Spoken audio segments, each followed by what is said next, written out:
But first, in an hour or so, the much-hyped meeting between Anthony Albanese and Xi Jinping will get underway. The first lengthy official meeting between our Prime Minister and the Chinese leader in almost 6 years. Now, it's good that it's happening, but it's important not to expect too much. The Beijing government is not likely to surrender its ambitions to take Taiwan by force if necessary and to replace the US as the world's #1 power.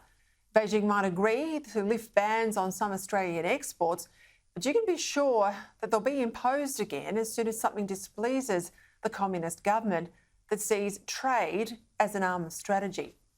Yesterday, the outgoing Chinese premier said that China was prepared to meet Australia halfway.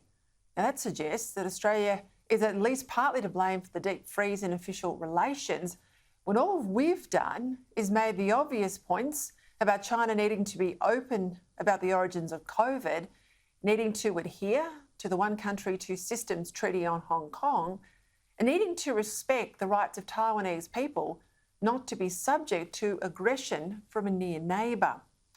Plus, along the way, making the obvious point that the Australian journalist Cheng Lei, who's been falsely imprisoned now for 2 years, should be immediately released. The Prime Minister says he's given nothing away to secure this meeting.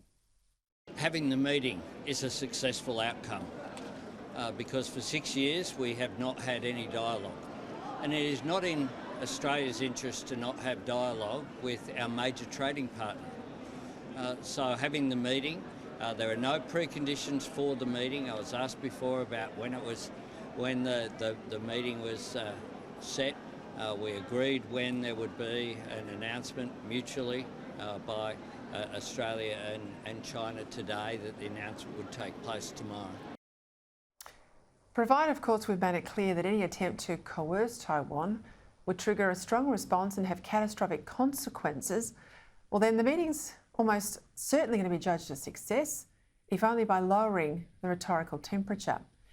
But even if Cheng Lei were to be released and trade boycotts were to lift, there should be no illusions about the Beijing regime, which is now in full-scale strategic competition with the US and the West more generally.